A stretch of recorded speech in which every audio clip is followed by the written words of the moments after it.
We're here today with Robin Fujimura. He instructs at UFC Waikele. He also runs SMALLMAN Jiu-Jitsu and trains at Concept Academy. Yeah, yeah. Start off most interviews like how we normally do, and I just kind of want to hear your story, how you got into Jiu-Jitsu, how you got to where you're at now. So we started UFC Gym almost 9 years ago, right? We came here, actually I started and took a bunch of the fitness classes, right? Okay. Kind of worked my way in, do the weightlifting thing. But one Saturday I came here and in the octagon, they were doing the Nogi class. Okay. So Jay Penn, who was one of my first coaches, called me out, said, hey, come to this class. We don't beat you up as much as the duck that I'm doing, right? So there was that first introduction to it, and after that, just took off. Okay. So from Jay, you've transitioned to different coaches. You stayed at UFC the whole time. How did the career go as far as white belt Robin to brown belt? Right. Robin? So we went all the way to brown belt at UFC. Okay. So our first coach was Jay, and I think that was probably a couple years in. They stood up another gym out at Mililani. Okay. Yep. So Jay transferred out there, and then Chris Templo came in, and then he took over. So from probably like high blue to brown, we were under Chris. Okay. Under Chris. Okay. So that was till we got our brown belt in 2022, ending of 2022. Okay. Yeah. Also coming up on 2 years then. 2 years. So getting close to that color change soon. I keep thinking, no, I'm not ready for that. How old were you when you started Jiu-Jitsu? So I started at 53. Okay. Yeah, I started at 53. The funny thing is, when I first started, my son Carter, he was 15. Okay. He kind of didn't like it at first, right?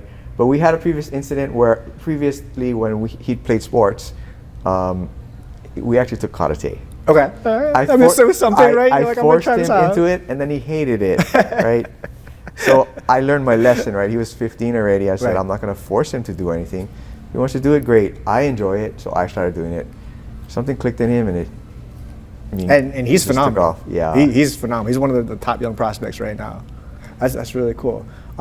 You have a perspective where you and your son started at the same time, which doesn't usually happen, and you both still currently train. You're both brown belts. How does that affect how you train and your interaction with him? Because you kind of created a bond with him. You spend a lot of time where most fathers, sons, they don't get that time with their son. You see your son every day. That's what I tell a lot of people. Once you hit, I was 17 and I didn't want to spend time with my parents, right? The last thing I want to do is hang out with my mom and dad, but he started hanging out with me on Friday night, Saturdays. So we built a strong bond. We train together, we coach together, we go home, we break down videos together, we critique each other. He critiques me more than I critique him.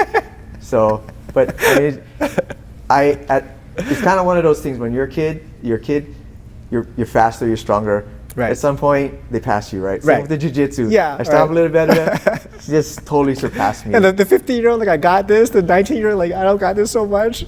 He just took off. And, as an older person, right, there's challenges with, obviously, physical ability, right? I'm not as flexible. He would say, Dad, how come you can't do the splits like me? Like, well, I'm like 55 years old, dude. That stuff just doesn't happen anymore. Right. How come you can't do the inversions and stuff? I said, hang on a minute, right? I'm older. He doesn't have the experience and the perspective that you have. You can remember being 20, but he can't remember not being 60. He can't. So I always tell him, I hope when you're my age, you still can do jiu-jitsu. And if you have kids, they're telling you, Dad, how come you can't do this anymore, right? Remember these conversations now, because they're going to come back to you. For sure, for sure. Besides the age factor, you guys also have another thing working against you. You're not the biggest human beings.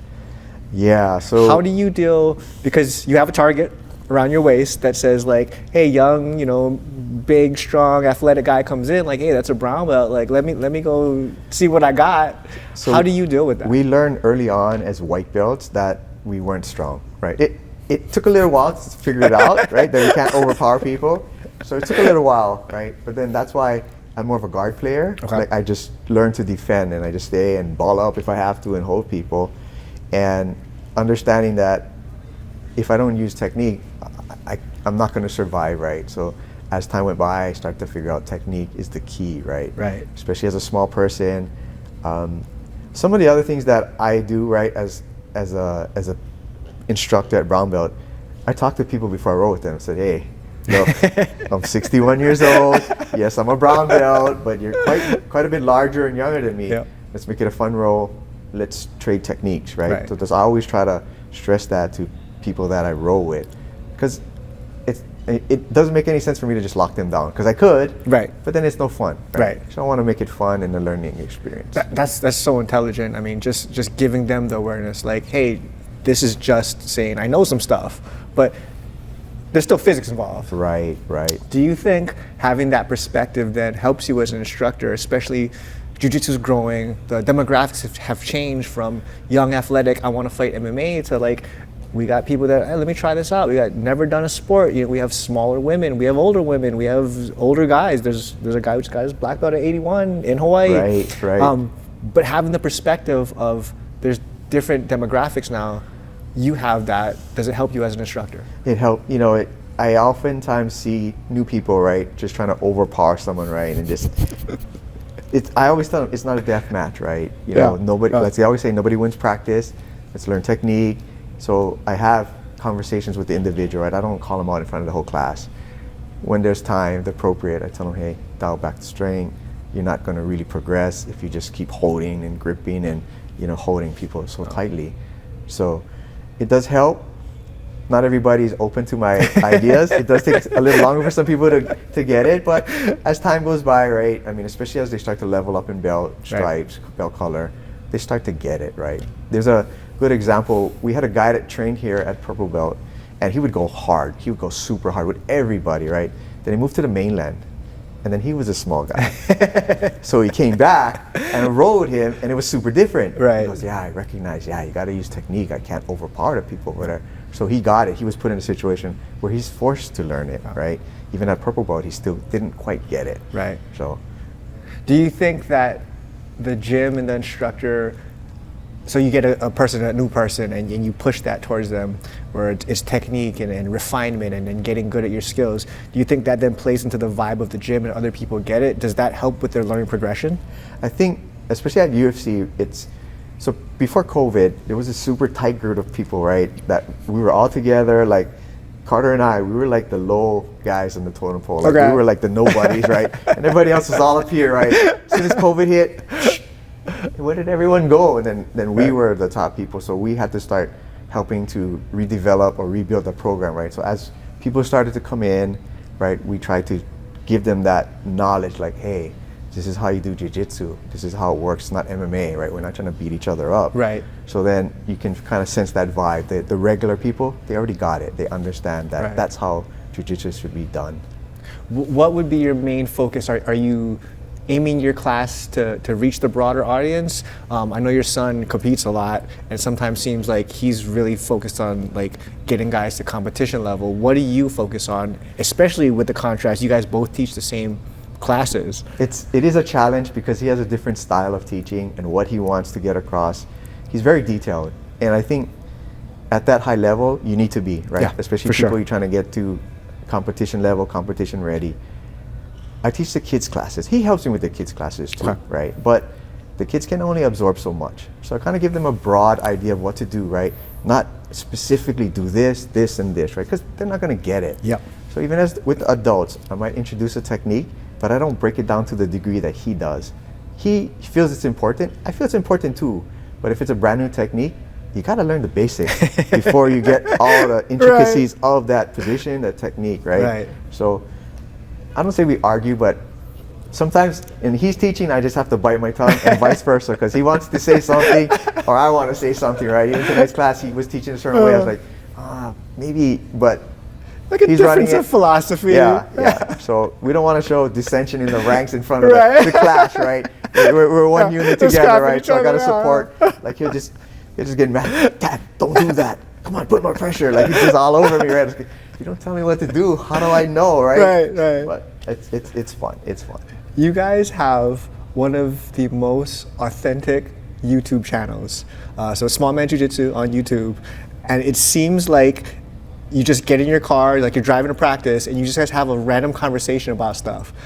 I would love to be sitting in that back seat and seeing all the behind the scenes stuff, because the videos come out and they're great, and it's like they're candid, they're on the spot. It doesn't seem like you guys rehearsed anything, and the topics you guys talk about are just, I mean, from competition level to like day one jiu-jitsu. They're funny, like the charisma you guys have, you bounce off each other so well. How do those videos? How do you choose what you put online? So, you know, it's kind of funny, right? So we watch a lot of YouTube videos about different types of things. We talk about jiu-jitsu. We're in jiu-jitsu. So the funny thing is, I've never edited one video. Like, they're just straight through, right? So like maybe sometimes we might stutter or there's a dry air for a certain period, but we don't edit it. The only part I edit is the first part when we turn the camera on, you can see my hand, and then we turn it off. Okay. So usually between the two of us, we'll have a couple ideas. I'll think about it during the day. Okay, we jump in the car. Okay, let's talk about this today. Sometimes you could see Carter, he's tired. He doesn't say anything. Like, I'm doing all the talking and just going like this. Yeah. It's kind of boring, right? If we're both going, yeah. So sometimes I carry it. Occasionally he'll carry it. Yeah. But yeah, we just pick random topics, things that is happening in the gym. Or do you guys like surprise each other with the topic, or do you actually like talk about it beforehand? A lot of times it's in the car. Okay. It's this or it's that. Okay. Whatever, you know. It's awesome. I really think people should check it out. I mean, every time a new video comes out, I'm like, let me sit down and see what these guys are talking about. It's usually more entertaining than it should be to watch two guys sit around and drive their car to practice, but it's great. So check out SMALLMAN Jiu-Jitsu on YouTube. So one of the things, right, that I thought about, right, is inevitably, right, I'll be too old to compete or train even, right? And I may not even, when I'm not around, he can still watch that. Yeah. My grandkids can watch that, right? It's documenting our progress, our journey, right? All the things that we've done, that we've gone through. And someday, maybe when he's my age, he can appreciate what we went through during those times, right? So that's part of why I did it. I started it. So he'll when you're long gone and there's the grandkids, and they'll see it like, hey man, remember when we stopped us when we did that?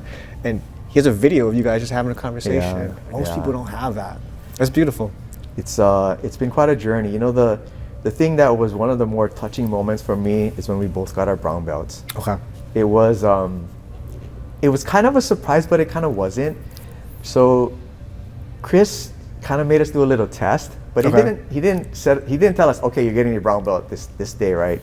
So we handed out all the belts to everybody, and then he goes, oh, Carter, come up, I need to ask you something. Then he gave Carter's belt.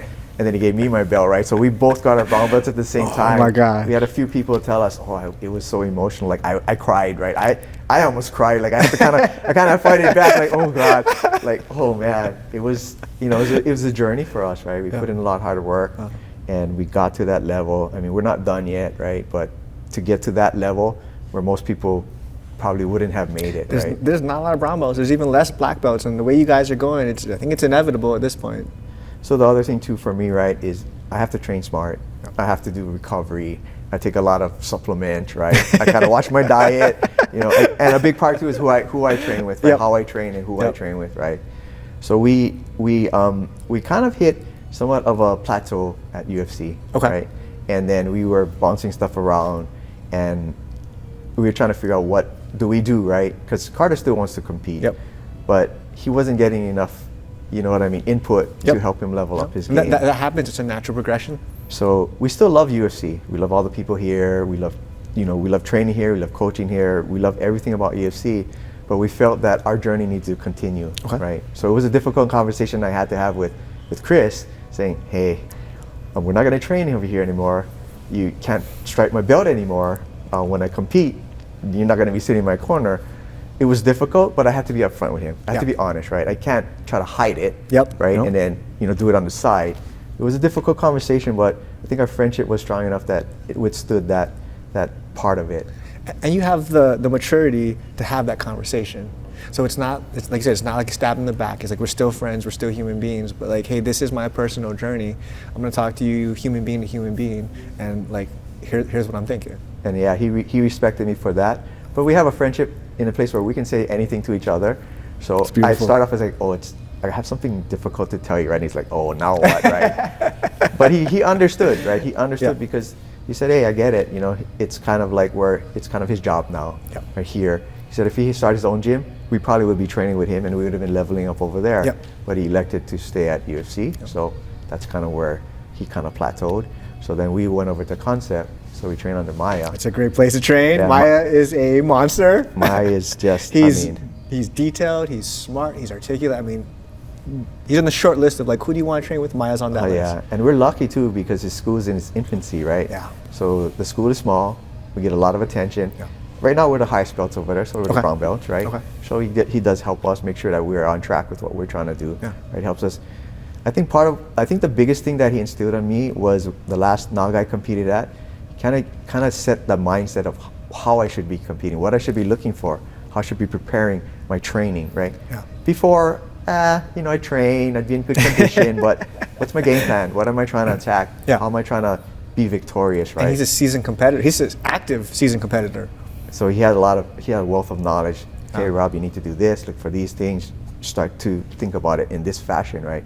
I didn't win, I got super close, but I didn't win. The guy you played, it was a very technical and very strategic match. And I think the darker the belt gets, the more strategic those matches get. It was close. I mean, he won by a decision, so it was tight. Yep. Yeah, I remember watching that. I fought hard, and I felt good because it was one of those times where I actually had a feeling like, okay, I'm going to go in, I'm going to try to win, not, okay, whatever. If I win, I win. I lose, whatever. I'll react to whatever happens. I actually had a plan. At your age, do you enjoy competing? Is it something that you want to continue to do? The demographics of small and old, there's probably not a lot of opponents you have. So that's the biggest challenge, right? So the guy competed last at Naga. He's probably the only guy that I compete with in Hawaii. And then this upcoming Naga, I asked him, are you competing? He said, no. I said, oh, okay, I guess I'm not competing. Yeah. But after last year's Masters at Las Vegas, I joined Maya's gym. Okay. I said, I'm going to compete next year. So I'm giving myself 1 year to train under you, and that's my goal. Okay. So at least I know when I go there, there'll be people. Right. It's not like, oh, get one guy.